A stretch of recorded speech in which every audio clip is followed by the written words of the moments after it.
Today we're going to be talking about girls' camp horror stories.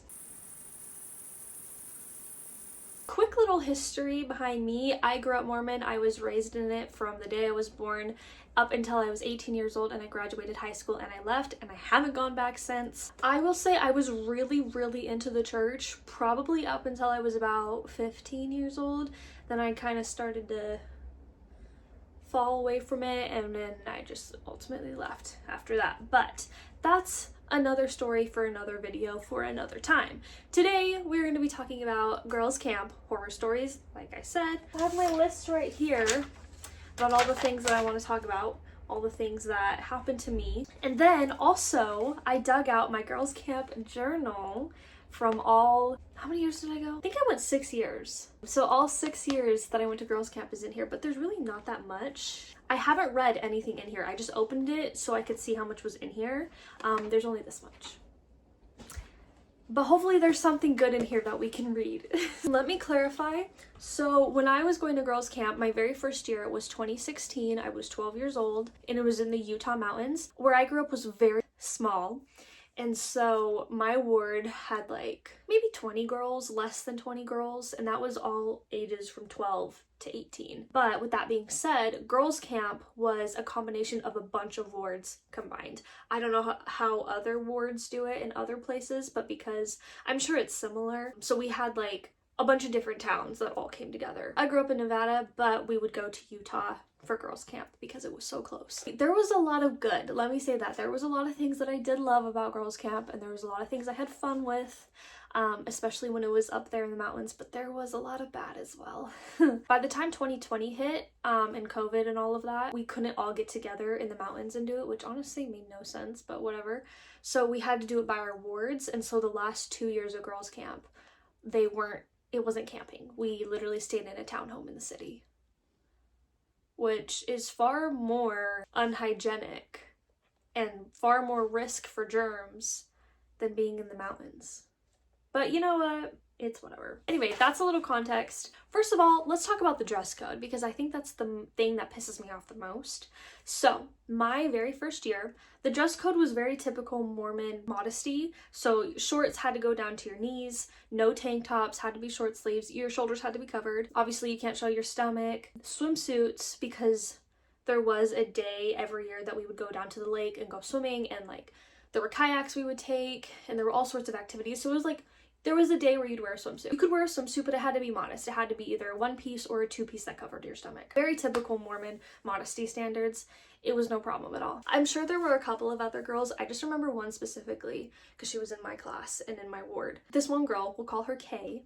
She wasn't a member, but she was friends with R, who was a member, and they were best friends. And I think she went almost every year up until we started to get older, but all the years we were at the mountain campsite, she went.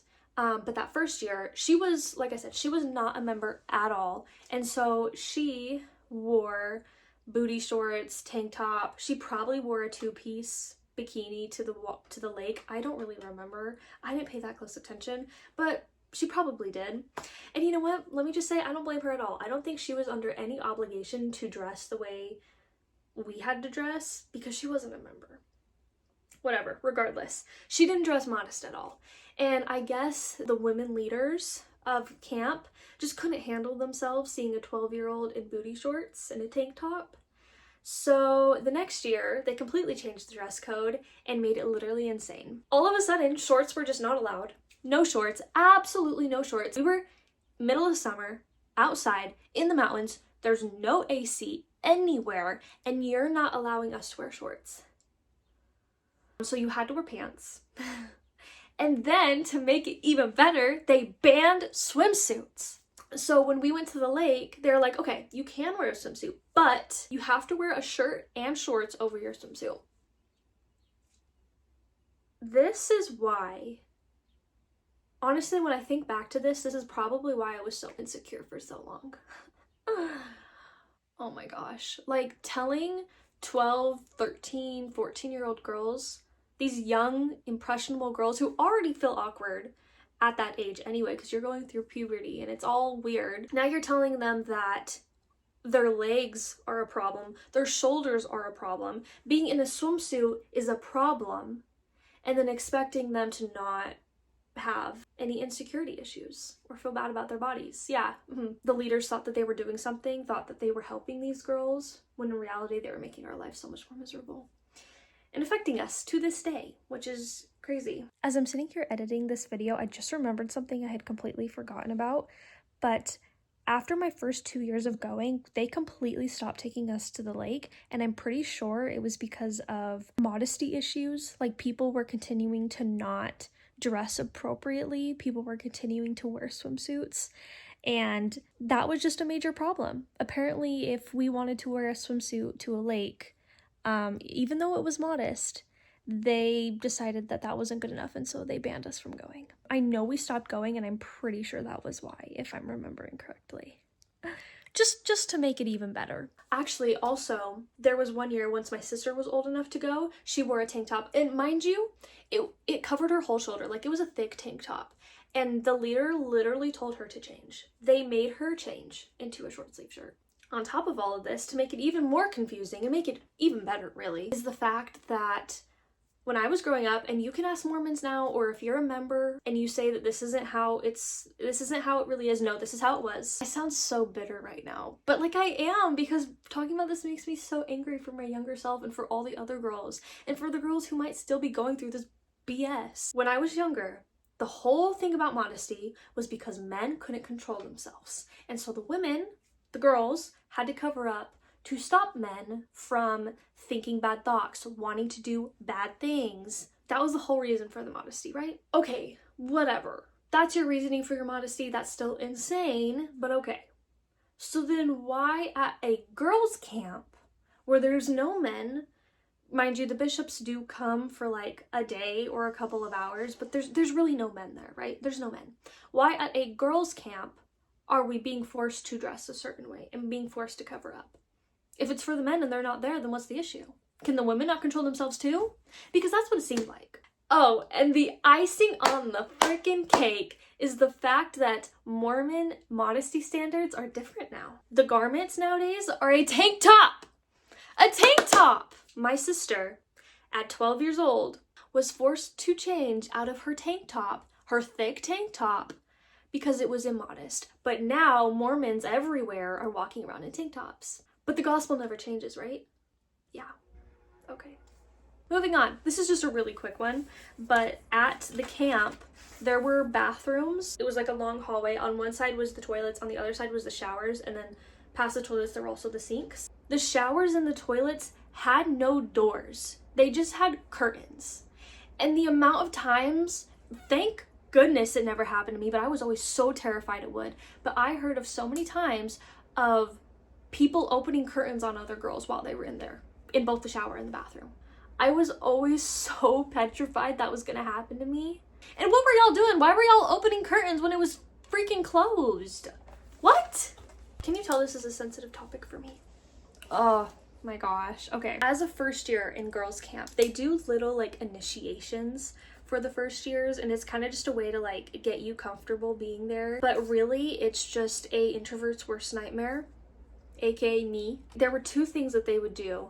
One thing they would do is they would have like one of the older girls stand in front of you, and then they would do like really weird things, like just make weird faces and do weird little dance moves, and they would say ooga booga as they would do it. So they would be like ooga booga, and then you had to copy it. Oh my gosh, I'm cringing just at doing that. It's really not that bad, but like I said, introvert, worst nightmare, having to do that. Also, everyone is watching. And then the second one they do is they would lay you down on a table and blindfold you, which blindfolds are coming back in this video. We'll get there. They blindfold you, and then they pour water down your shirt and then down your pant legs. And you're supposed to like freak out and be like, oh my gosh, why'd you do that? But I, being awkward, introvert, shy, was like, okay, this is just what they're doing. I guess I'll take it. And then they were all like whispering around me like, did she not feel that? Like, what's she doing? Like, laughing at me. Not in a rude way, but like it made me feel so freaking awkward. And I think finally I caught on, like, oh, I need to like get up. So I like got up and was like, oh, why'd you do that? It was so embarrassing. It was not funny to me at all. Next up, this is another little small one, but we had to cook our own food a couple times, which was fine. I think that's actually a good thing to teach kids how to do, especially if they don't have parents who are teaching them. My issue is that they gave us like bits of steak and told us to cook it over the fire, but then they didn't tell us how. And I think that this was like my first year or second year, and so I was really young and I never cooked steak before. I didn't know what the freak I was doing, and I was freaking out that I wasn't gonna cook it enough or do it right. And like no one was helping me. Like, they didn't teach me. They're just like, hey, here, cook it over the fire. And it seems so simple to me now, but at the time I didn't get it. Like, it scared me because I didn't want to eat raw meat. And so I didn't like eat it all that night. Okay. This one is so ridiculous. This was probably my second or third year at camp. The leader we had that year had decided that she was going to pray about the tent situation and who was going to be in what tents with who. She assigned it, and of course everybody was mad because she separated everybody from their friends. Well, some people were with their friends, but a lot of other people weren't. It was really weird. And obviously at girls camp, you want to be with your besties. But in the leader's mind, she's like, these girls need to make friends with these other girls. They need to not stay in their cliques. F you. I want to be with my besties. I don't care about these other girls, and they don't care about me. And we're fine with that. Like, they wanted to force us to be friends so bad, and none of us wanted to, and we were fine with that. Anyway, so she mixed it all up, and no one's happy. Specifically, me and my two besties. My two best friends at the time were Nani and Kenzie. Those were my two best friends at the time. The two of them, were put in a tent with actually the girls that I had mentioned previously, R and K. My besties didn't want to be in the same tent as them, and they didn't want to be in the same tent as them. Not that they hated each other, we just weren't friends. We were in totally different like cliques, I guess you could say. We weren't compatible. We were not compatible with them, and they weren't compatible with us, and we were all fine with that. We could talk to them and be around them, but like we weren't friends. And we were all fine with that. Like, there was no contention there. We did not care. R and K didn't want to be in the tent with my besties, and my besties didn't want to be in the tent with them. I wanted to be in the tent with my besties. I was put in a tent with two girls that I didn't want to be with because I didn't care about them. Again, no contention. I just wasn't friends with them. And what we all wanted to do was R and K go with the two girls I was with, and then I go with my two friends. And we asked the leader, we're like, please, we all want to do this. Not a single one of us does not want to do this. She put 10 toes down and said no. And we're all like, are you fucking kidding me? Why? Why are you being like this? Why are you being a freaking bitch? So we argue. She's not giving up. We're like, fine. We'll just deal with it. Also, R and K and then Nani and Kenzie, they had in their tent, there was like this divider up at the top, and they literally put it down so they basically had two separate tents.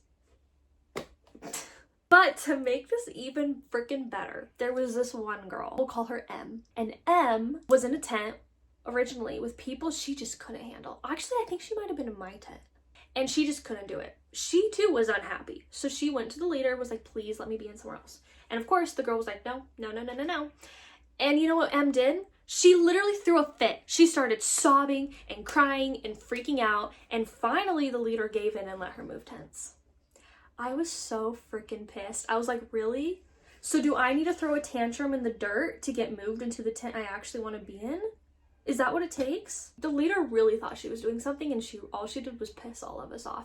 I didn't get any closer with the girls I was with in that tent, and neither did Nani and Kenzie. They did not get any closer with R and K. They didn't even talk to him. Like I said, they put the divider down in between them, so they didn't have to talk to each other. The last two horror stories have to do with blindfolds. Like I said, we were going to come back to the blindfolds. I don't know what was with the leaders and why they wanted to blindfold us so bad. But looking back on it, it's actually really freaking weird. We'll do this one really fast because it's not really a horror story. It just kind of plays into the whole blindfold thing. At one point, we're brought to the meadow, which is it's a meadow. It's literally a meadow. It's a big opening where there's no trees. And we go and I think we go like early in the morning, and we would like listen to music, like some churchy music, and then there was like a devotional, and then they give us some breakfast, and it's like super peaceful. I don't remember much of that. I just remember them blindfolding us, taking us there. And then they like sit us in the grass, and then we took our blindfold off, and we're like, wow, we're in a meadow. Why were we blindfolded? The last story is the most traumatizing one. Again, I'm blindfolded. Backstory to this one. Before I went to girls camp, all the young women and all the leaders always talked about the iron rod or the faith walk or whatever else it might be called.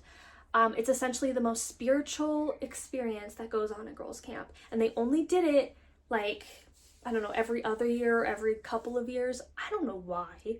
Probably because it's traumatizing. But essentially what happens is they take a big long string and they string it across all the trees. They blindfold you and they put you on one end, and you're supposed to make your way to the other end of the rope. It's just one long rope.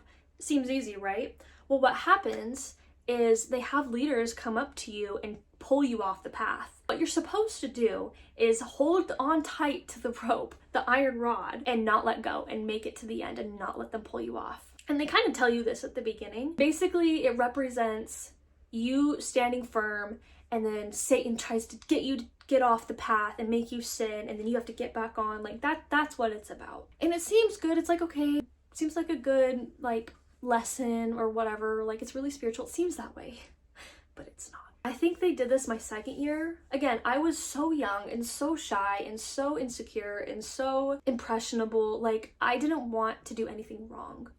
And so when someone came up to me and pulled me off, I was like, I knew I was supposed to hold on to it and not let them take me off.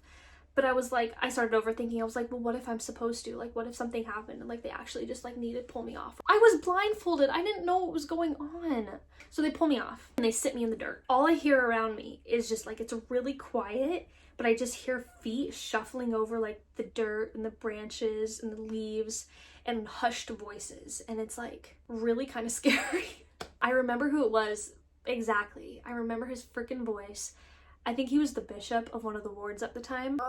And he comes up to me and he kneels in front of me and he puts his arm around me. He goes, why did you get off the path?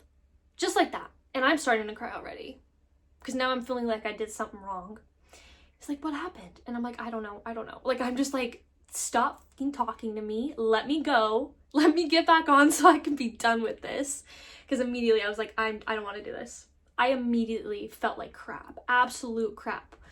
At that moment when he was right there in my face, like, what happened? Why did you get off the path? Let me go back. So I was like, I don't know. And he's like just pressuring me basically.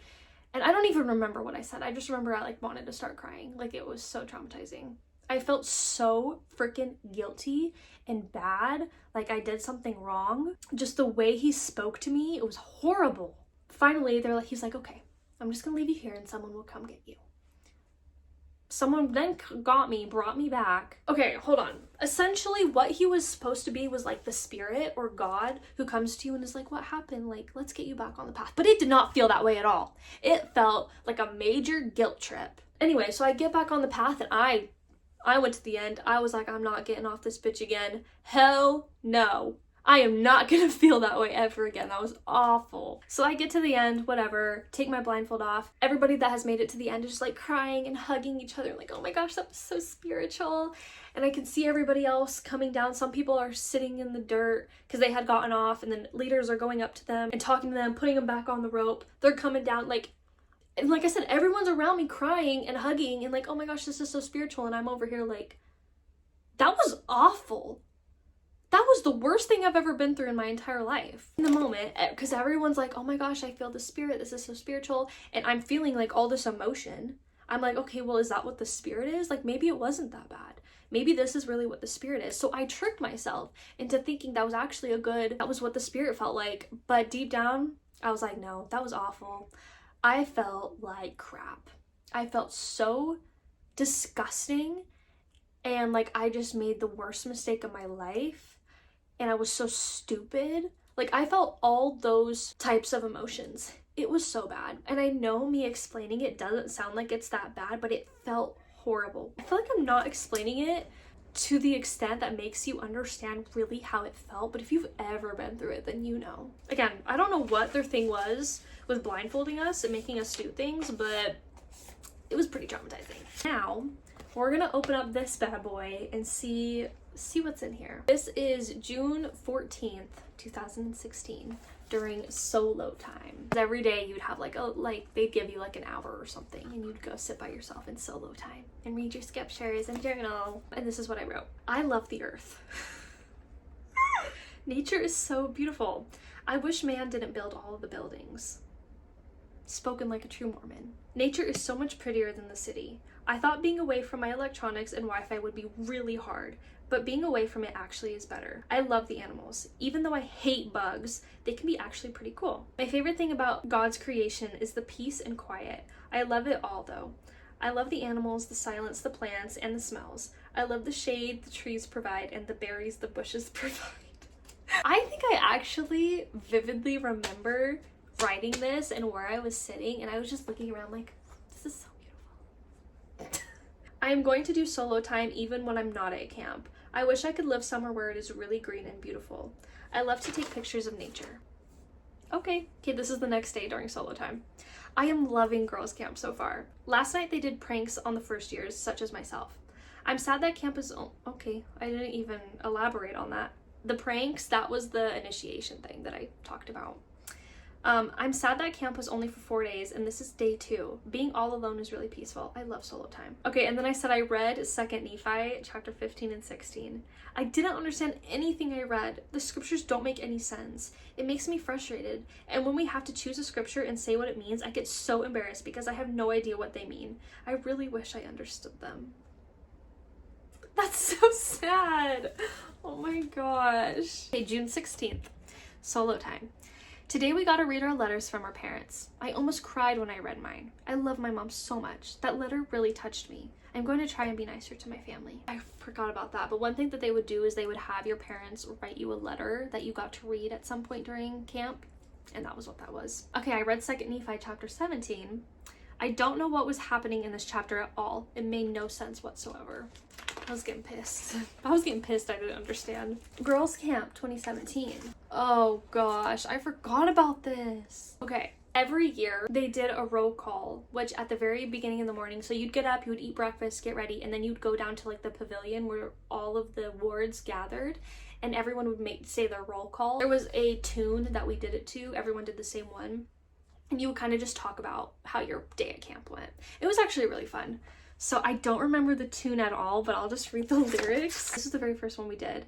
Today we woke up early, today we set up camp, packed our own lunches, and talked to our friends. We don't ever want to go back.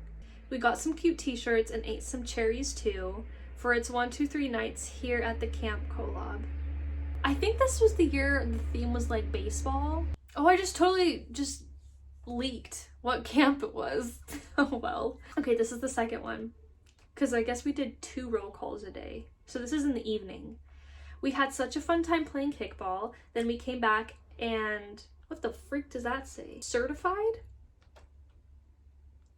I remember that word and that was a thing, but I don't remember what it was, what it meant, what we did.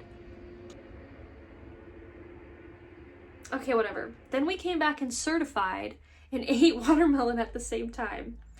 Route, route, route for the corn. The people with braces complained. For it's 1, 2, 3 and we're out for the chocolate chip cookies. What the hell does that mean? Here's the next day. Kenzie punched Sierra. Ginger talked in her sleep. Bacon and eggs and ash cakes too. Oatmeal cookies helped us go to the loo. Ew, what the freak? Route, route, route for the bathrooms because they are so clean. We're not prepared for the skit, but we will be soon. Well, roll call number 4, the second one of that day. We had no time for roll call. Solo time. This is my only solo time entry. Yesterday we arrived at camp. It's been amazing and really fun. I share a red tent with Kenzie, Sierra, and Nani. Why do I not remember that at all? Girls Camp 2018. This is June 19th. First day at camp, and I'm already so pissed. Oh, we're talking about the tent situation. Okay. Oh, so I cussed out our leader. She assigned us our tents and put me with, okay, yes. She put me with the 2 girls, and then the one that I said, remember how I said she cried and got her way, and I thought she might have been in mine, but I wasn't sure? Yes, she was in mine. She won't let us change tents at all. I want to be with Kenzie and Nani, but do I get to? No. Kenzie and Nani are with K and R. They want to be with the other 2 girls, but no. Is it really that difficult to change 2 girls' tents position? Anyway, I am so freaking pissed about this. But get this. M gets to change tents because she has a medical problem. Oh my gosh. Yeah, a problem of crying and whining too much. Bro, I'm so mad. That was lethal. Oh my gosh. Okay. She pisses me off so much. This is complete bullcrap. I never hated insert leader's name until now. Okay, here's the roll call. This is cute. This is cute. We packed our stuff and loaded it up. Hi-ho, on our way we went.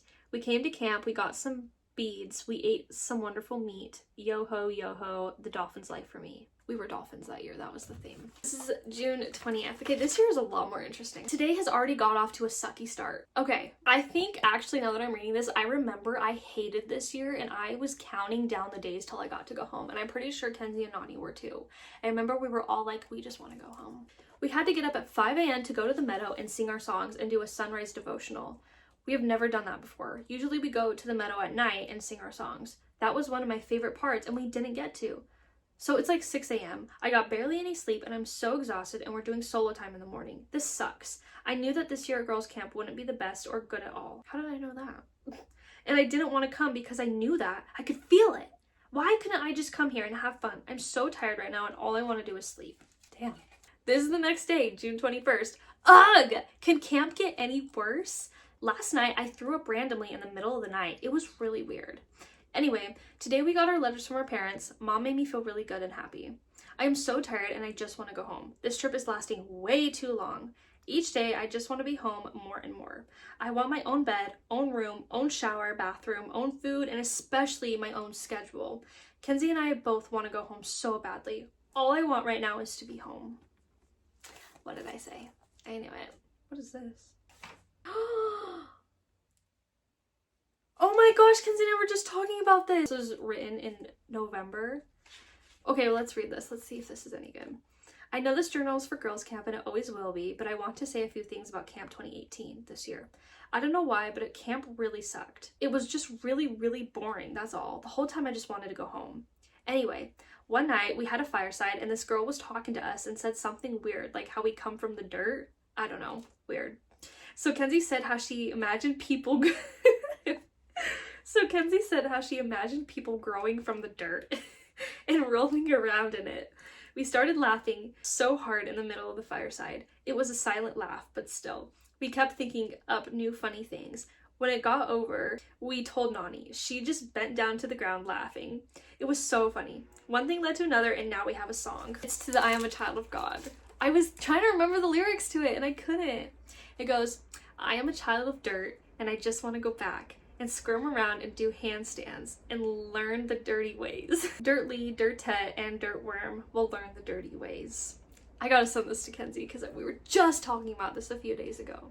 I'm pretty sure Nani was Dirtly, I was Dirtette, and Kenzie was Dirtworm. Those were our names. Honestly, I don't even know how we came up with the song. Now we have a group texting chat between just me, Kenzie, and Nani because the whole thing was just between us. Anyway, the chats are titled Children of Dirt. It's kind of embarrassing around other people, but I love it, so I don't care. We called ourselves Children of Dirt, and our group chat was Children of Dirt on Snapchat for the longest time until me and Kenzie and Nani's relationship kind of fell apart.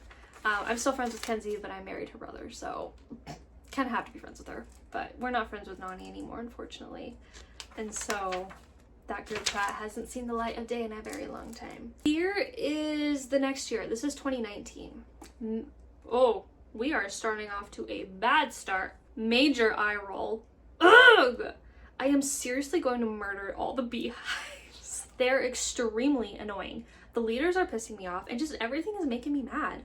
So, the ride here was chill and actually good. All the maids were in one car and the beehives were in the other. Okay, for some reason, I guess in 2019 we did it out of town. We did it in the city. When we got to the city, we got pizza and then went to the house. We have 2 condos. They each look exactly the same. Me and Kenzie are sharing a pull-out couch and all the beehives are sharing the bunk beds behind us. I am mad because they're incredibly annoying. M from before and her sister have their own room, which is so unfair. And a couple of these other girls get to stay in the house with the YCLs, which is also so unfair. Me and Kenzie have it the worst. Already a bad start to camp. Ugh. So I was pissed off that all the girls that were my age got to be with the older girls, and me and Kenzie were the only ones who were stuck with all the younger girls. This was the next day. Camp actually got a lot better. After dinner, we all went swimming at the pool here. It was super fun. Today we're going to the temple to do baptisms. So, last night All the beehives were being super loud and annoying while me and Kenzie were trying to go to sleep. They just wouldn't shut up. When we would tell them to be quiet, they would just backtalk us. It was so annoying. We also got frozen yogurt and did some crafts. This is the next day. Today we got up, got ready, went and ate breakfast, and then most of the girls went on a hike, but me, Kenzie, Nani, and my sister, and a few others stayed. They played games, but I slept because I was so tired. Once the other girls got back, we had a devotional, and then we were able to do whatever we wanted for a few hours. Me, Kenzie, and Nani went swimming, ate lunch, and took showers. Okay, Girls Camp 2021. Maybe 2020 didn't have Girls Camp. Maybe that's what I'm remembering. Because I remember going to the condos, and then after that I remember we went to like this cabin somewhere. But I didn't remember there being one between there, so we might have not had Girls Camp. Yesterday was the first day at camp. It was really fun and not that bad. I was dreading coming this year, and now I feel bad for complaining so much because now I'm happy to be here. I still do kind of want to go home, but camp isn't as bad as I thought it would be. So yesterday we drove to blank to meet at the Y. Oh, I remember this. And one of the leaders hit a deer and it ruined her truck. That was a very unexpected turn. And took a good amount of time out of our day. When we finally did make it to the city, we got swig and pizza. So good. We got situated and had dinner. We had hamburgers and hot dogs. Then everyone watched a movie in the backyard. But me, Savannah, Nani, and Kenzie went to bed. We were so tired. Why was I always going to bed? What was I on? I think we just didn't want to be around people. I think that's what it was. I think I just straight up didn't want to be around everybody and I wanted to be alone. This morning I got up extra early to take a shower and just have time for myself. What did I say? I just wanted to be alone. Okay, I think that was it. All right, I just talked for 53 minutes straight, so that was a lot. I hope you guys enjoyed this video and taking a little walk down memory lane with me. There was some hidden gems in this journal. I was not expecting some of the things that I just read. Anyway, I hope you guys enjoyed this video. Thank you so much for watching. Comment down below some of your Girls Camp horror stories because I'm eager to know. But thank you so much for watching my video and I'll see you in the next one.